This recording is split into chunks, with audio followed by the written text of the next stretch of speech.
Everything about knitting is worthwhile.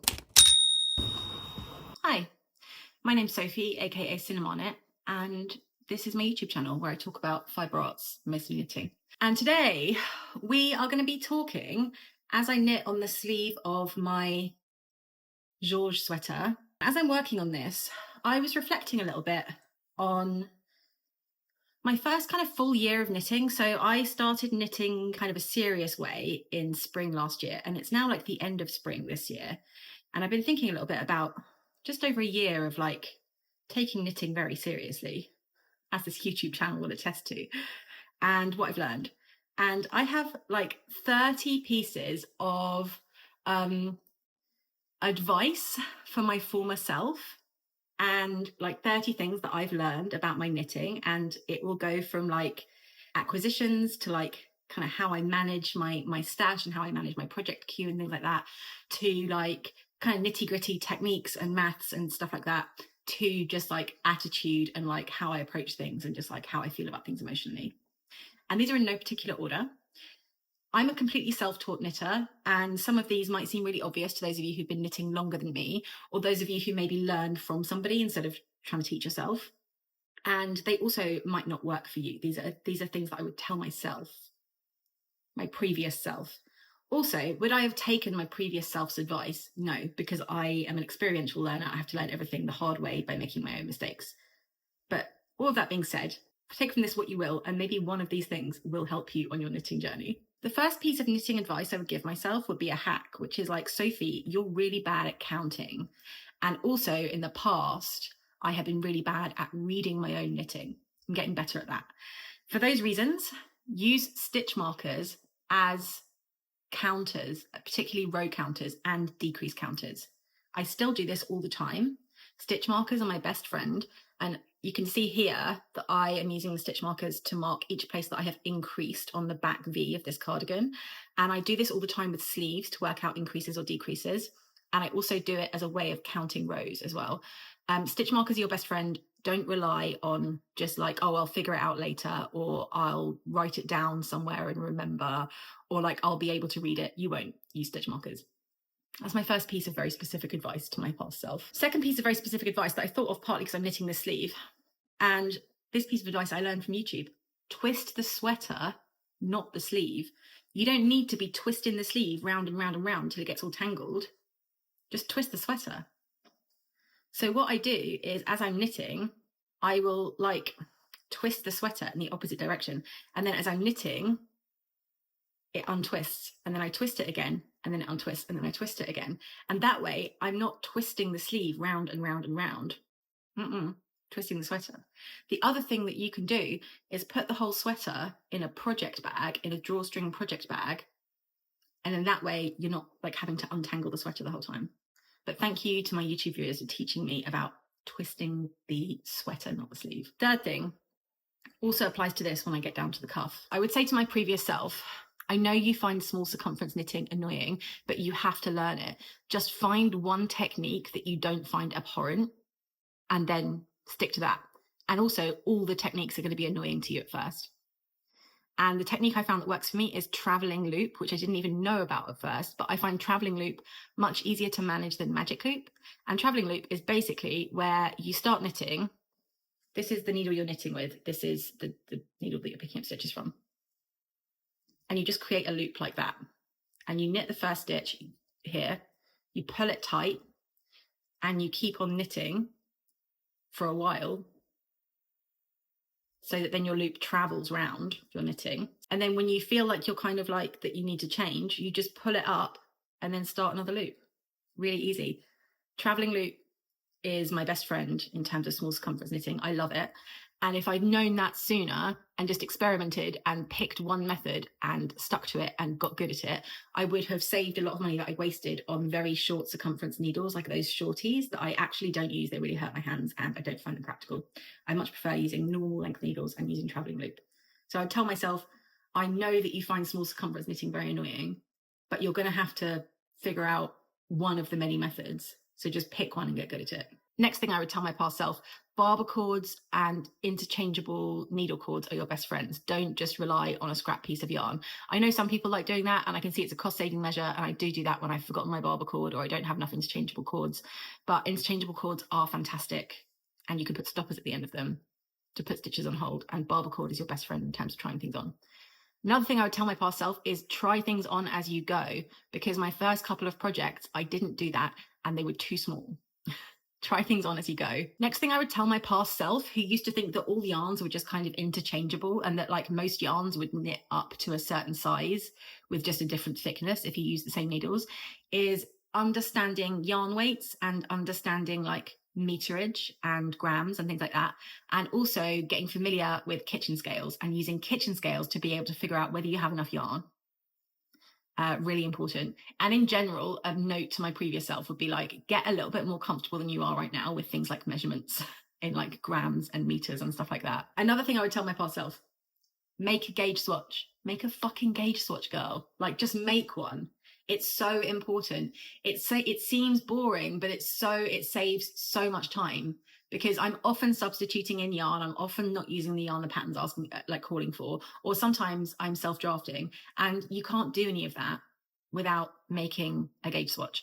And also, without gauge swatching, I wouldn't have realized, and didn't realize for a long time, that my gauge is actually a lot looser than a lot of designers and a lot of people who write patterns. So I almost always have to go down a needle size. The gauge swatch also enables me to figure out how the yarn washes, how much it stretches when it's blocked, and also how the fabric feels once it's like knitted up, washed and blocked. And that's really important for me as someone with a lot of like sensory issues and skin sensitivity. And also helps me figure out whether it's going to be like way too thick and too warm, or whether it's going to be like so thin and see-through and like have no like, you know, and the stitches will be really big and loose and look really weird.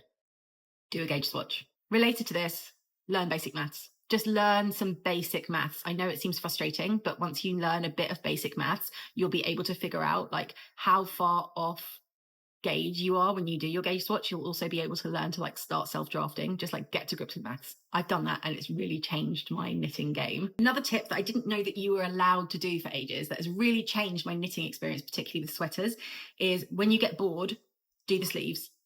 Put the body on hold, do the sleeves. And also that will really, and also before you do the sleeves, do the collar. If you're doing a sweater where you're adding in the collar later, do the collar before you do the sleeves. Then you'll know how long to make the sleeves. You'll also know how far the sweater is pulled up or down by adding in sleeves and a collar, and you'll be able to decide what length you want it. And also, if you're someone like me who enjoys a crop moment, it's less annoying to have to crop the sweater slightly because you are playing yarn chicken than it is to have to make the sleeves different lengths, which would look crazy, or to have to make the sleeves shorter than you like them, because I like a long sleeve. Learn how to do a centre pull from a skein or a cake.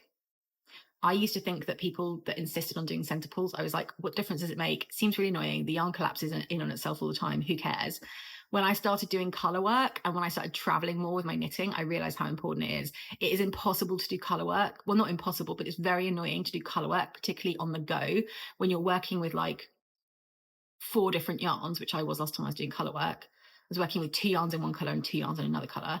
It would have been impossible if I had these balls rolling around everywhere. Like, learn to do a centre pull, even if it's a bit annoying and messy at first, for the first like few rows, so that you can then travel with the project and so that your yarn gets a lot less tangled and yarn management is much easier.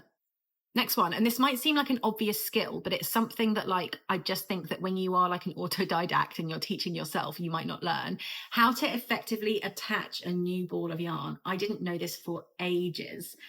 What I now do is when I run out of yarn, I knit one stitch with the tail of my old yarn and the main bit of my new yarn. And then I knit a second stitch with the tail and the new bit of my new yarn. And that way the tail of the old yarn is secure and the tail of the new yarn is secure. And when you get back to that place in the next row, you don't get that like loose stitch. And it just makes it much easier to secure without using any knots. And I wish that I'd learned that sooner. Next one, I'm still learning this, but I'm getting better at it. Weave in ends as you go.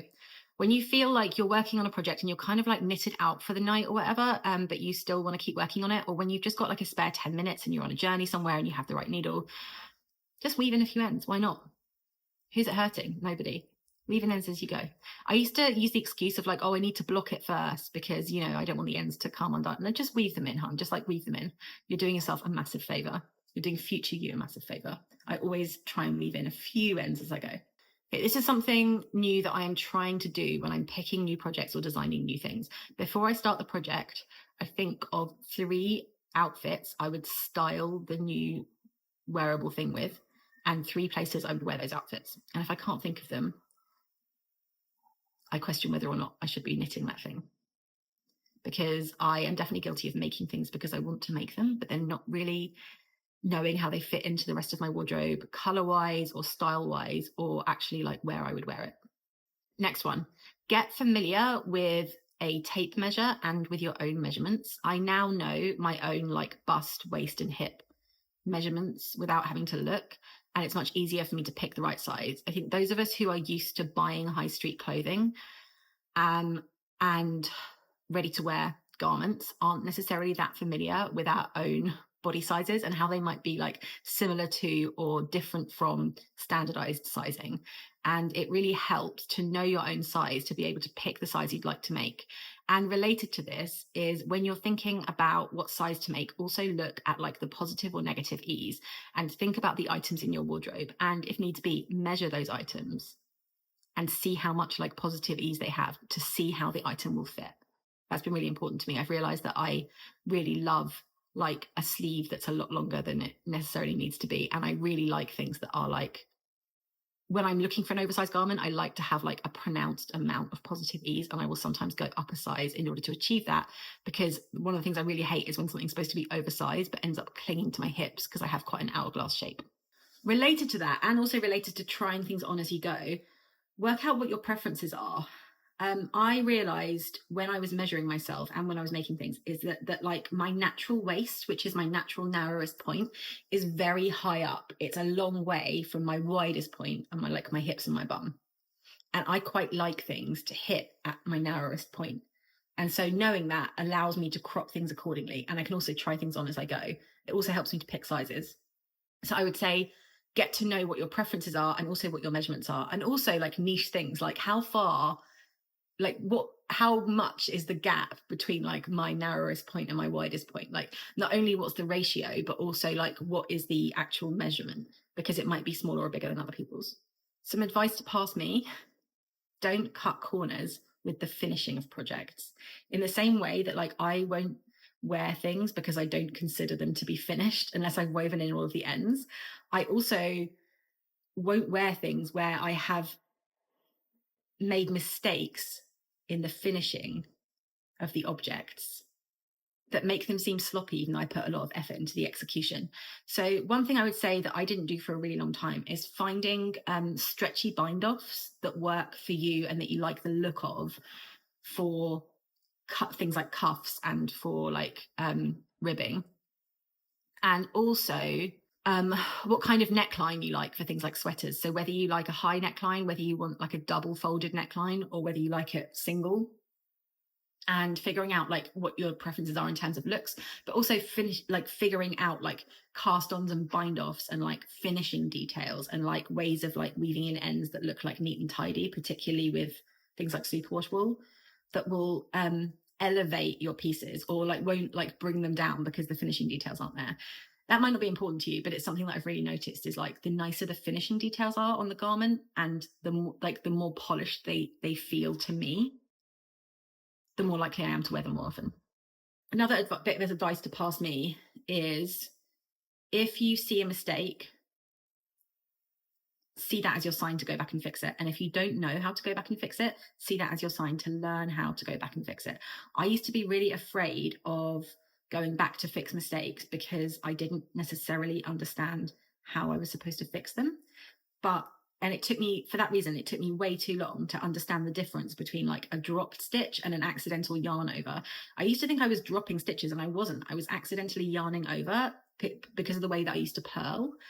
And also I was really afraid of going back to fix drop stitches because I didn't know how to do it. And now I do. And it didn't take that long. And now it's a technique that I have. And it isn't that hard, particularly if you wouldn't know how to crochet, because you can just use a crochet hook. Another thing I would suggest to pass me is get to know your own tension and your own knitting style, and balance like just enjoying that and working with it, like working with you. Like there's no point in me suddenly trying to have like really tight tension when my tension is naturally very loose, and I ultimately knit to like relax and enjoy myself. But on the other hand, I do want to make my tension more even because I find it more enjoyable and like I like the look of it better. So like I try and balance like improving technique in order to improve my tension with like just working with the tension that I have and then finding ways of kind of working with that. So for example, half twisted rib is always going to look better than 1x1 rib for me. And same 2x2 rib is always going to look better than 1x1 rib. And like if I'm working with an irregular rib pattern or like a wide rib pattern, when I go to my first purl stitch, I do my first purl stitch and then I pull the yarn back and pull it really tightly. And that really helps to like close up a kind of gappy last knit stitch in a row. And whenever you have an issue, try and put it into just it can sometimes be hard to describe what you think is wrong with your knitting, and that can be really frustrating. But if you can, try and put it into words and just Google it and add the word Reddit afterwards if you need to. So just be like, why is there a weird gap in my knitting? Or like, why is there a gap between a knit stitch and a purl stitch? Reddit. And I promise you that you will find answers and you will find other knitters giving you advice as to how to fix it. And you might have to try a few different things. But I have learned so much from doing things like that. And I've learned so much from trying to go back and correct my own mistakes. And I feel as though it improves my overall experience of knitting a garment. Related to this, learn a little bit about stitch anatomy. Like for me, like the leading leg and the back leg, or like the front and back legs of stitches, and like learning what the anatomy of a stitch is, and just like learning things like a purl stitch is just a backwards knit stitch.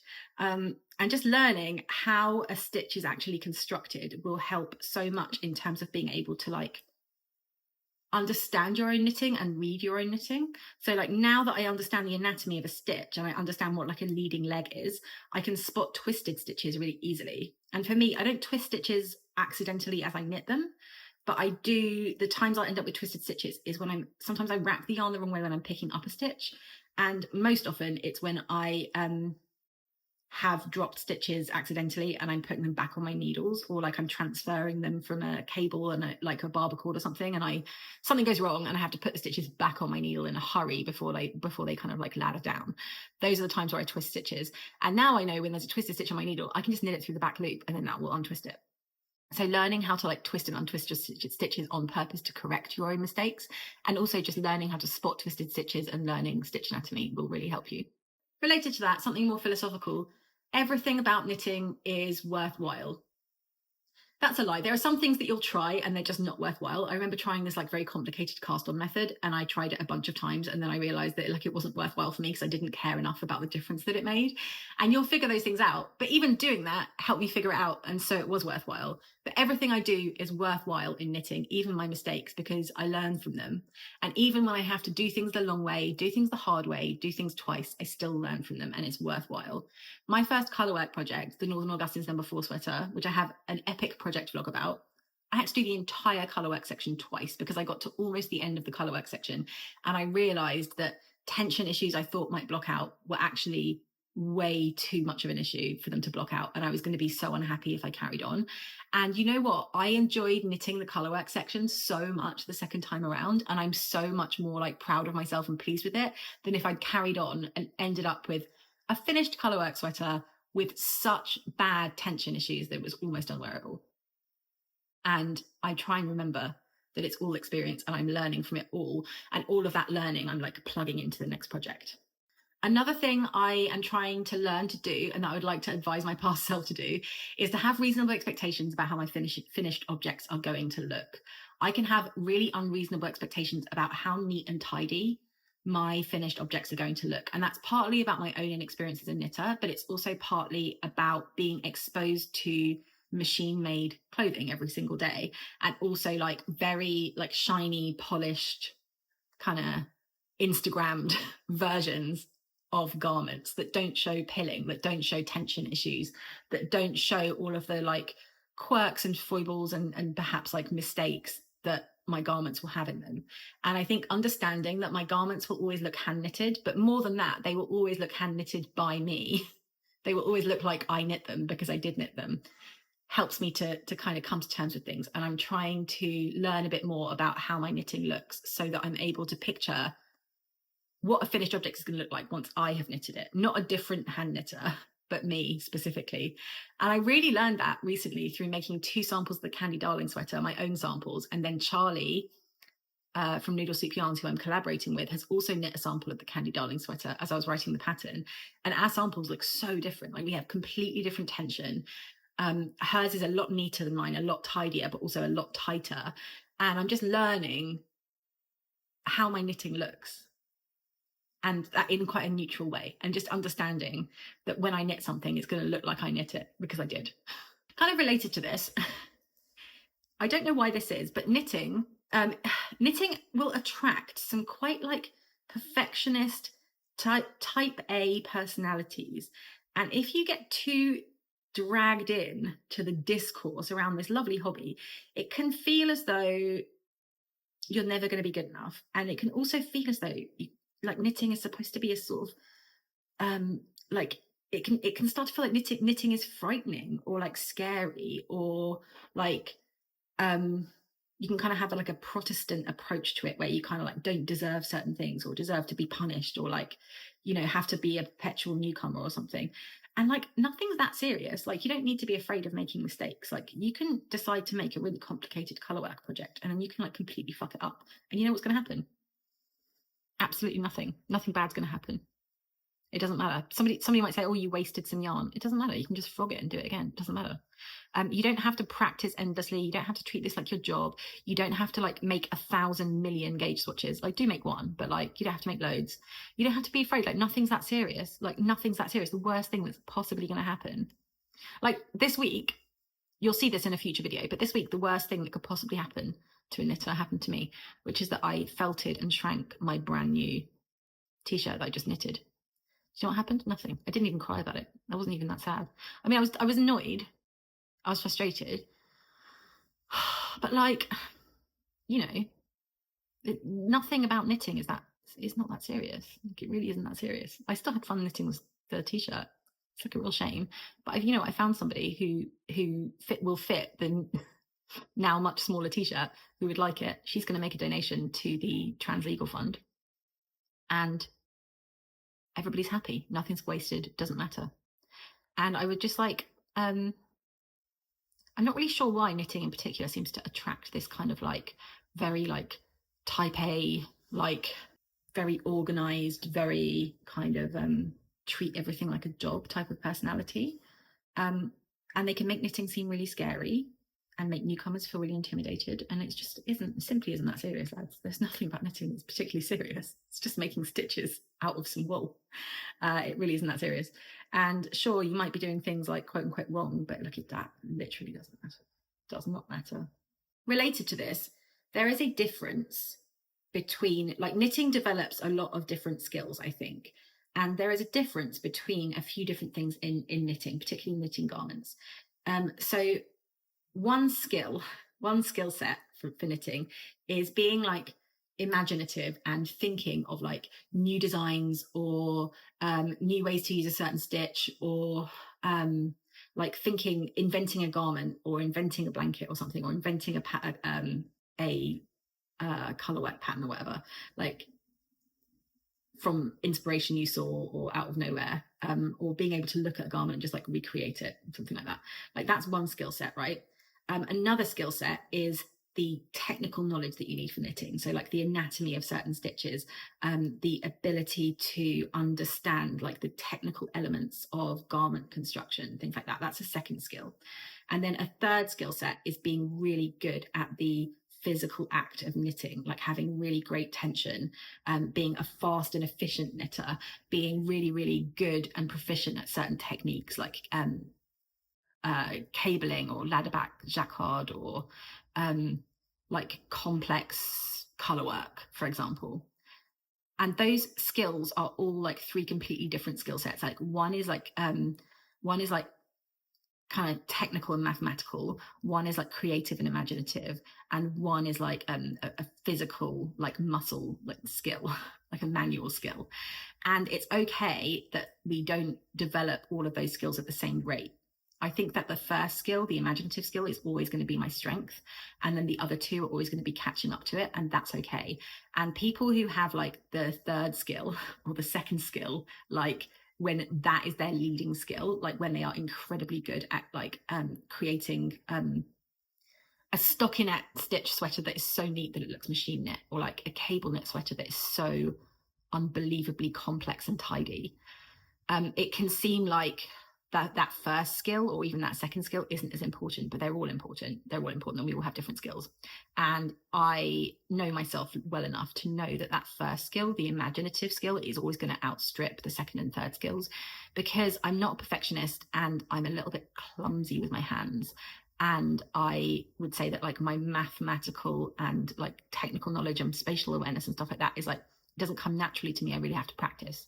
Whereas imagination and aesthetics have always come much more naturally to me. And that's okay.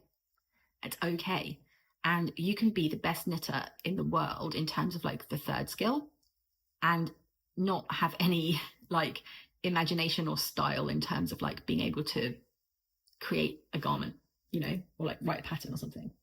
And you can have all the technical knowledge and still really struggle with like keeping correct tension in your pearls, and like none of it matters. And we need all kinds of people in this world, and we can all learn from each other. And it again is not that deep. Someone can be really good at designing a sweater and not have very good tension, is what I'm trying to say. And somebody could have amazing tension and be like design the most fugly thing you've ever seen in your life. Some really specific advice I would give to my past self, and this contradicts something I've said in a previous video, and that is because I contain multitudes and I'm always learning and developing and growing as a person, is Sophie, don't buy yarn without a plan. I used to do this a lot. I'm currently sorting out my stash.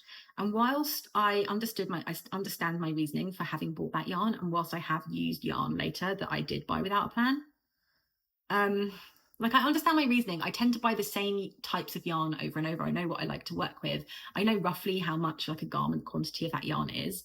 When I buy yarn without a plan, I end up using little bits of it to make like an accessory or to test something out or to make a smaller garment. And then I end up with like an incomplete amount of it that isn't quite enough. And then I have to buy a bit more. And then it might be a different dye lock color, or sometimes I'll just go off it. And like, I just think I'm about to downsize. I'm about to move to a much more expensive city, which means that I will be living in a much smaller place.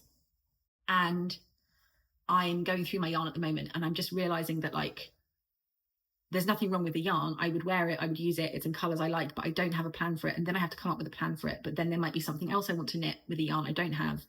And in the future, I think I'm just going to have a rule for myself that like I've got to have a plan for the yarn when I buy it. I've got to have like something in my queue that I'm buying it for.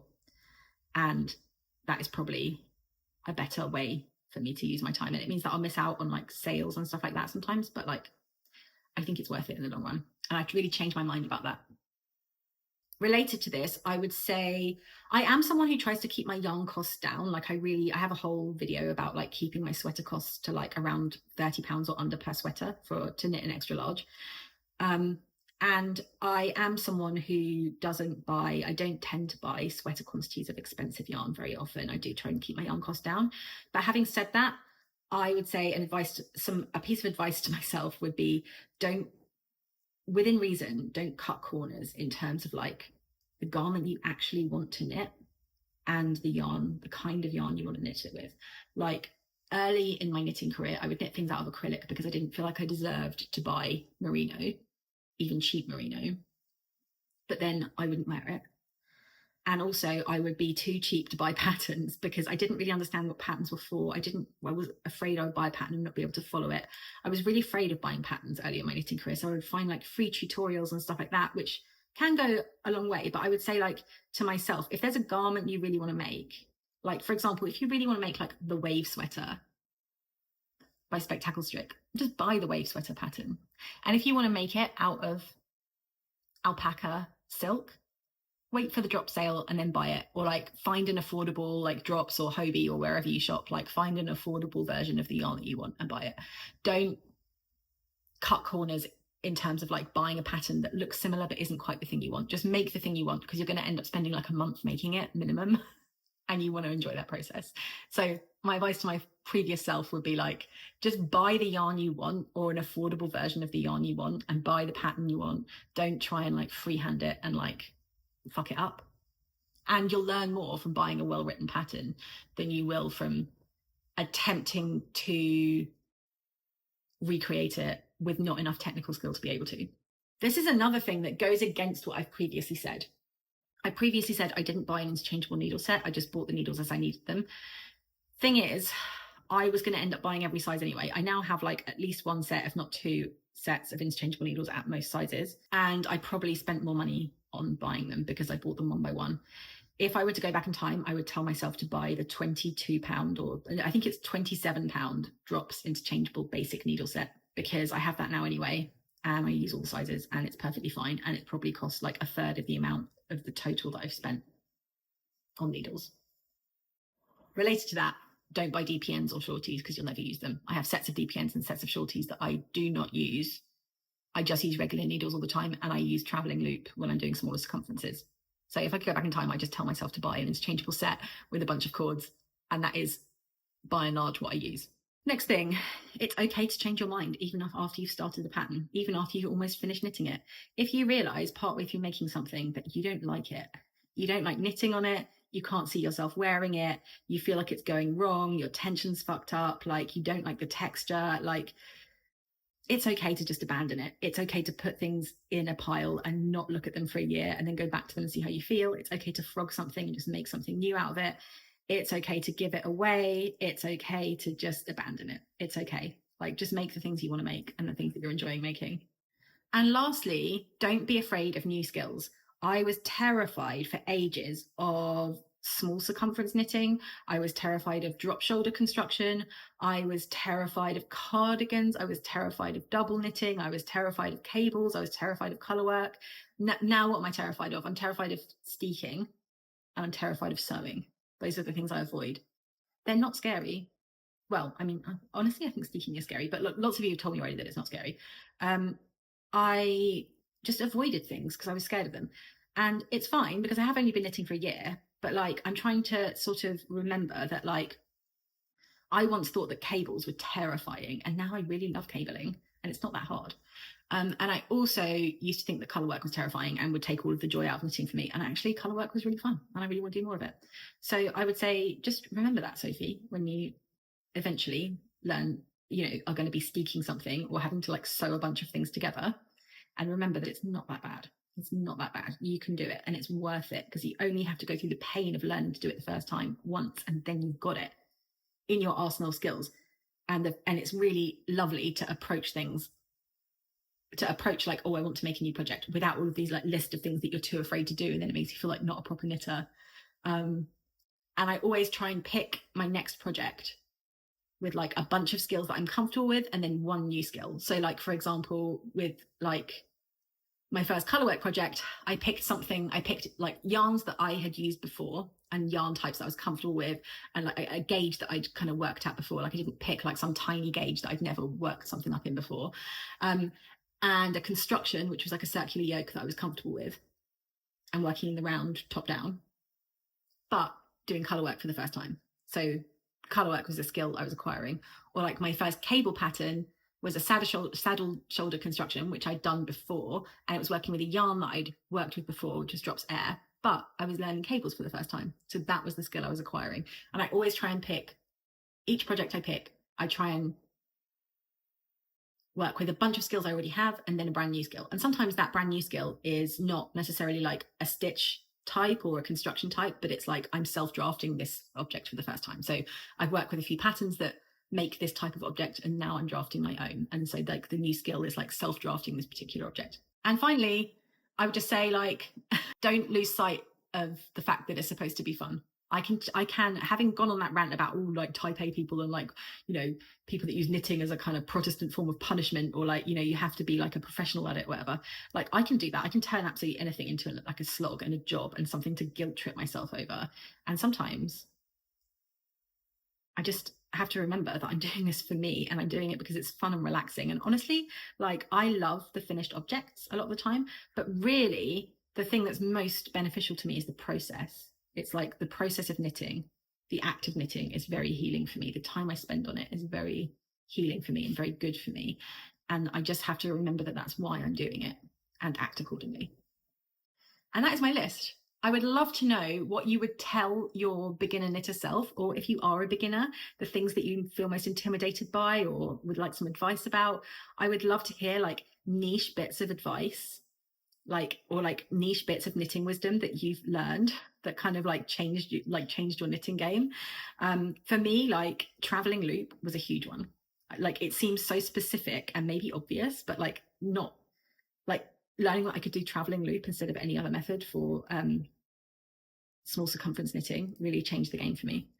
Um, Please drop your answers below, and I will be back very soon with another video. Thanks, everyone.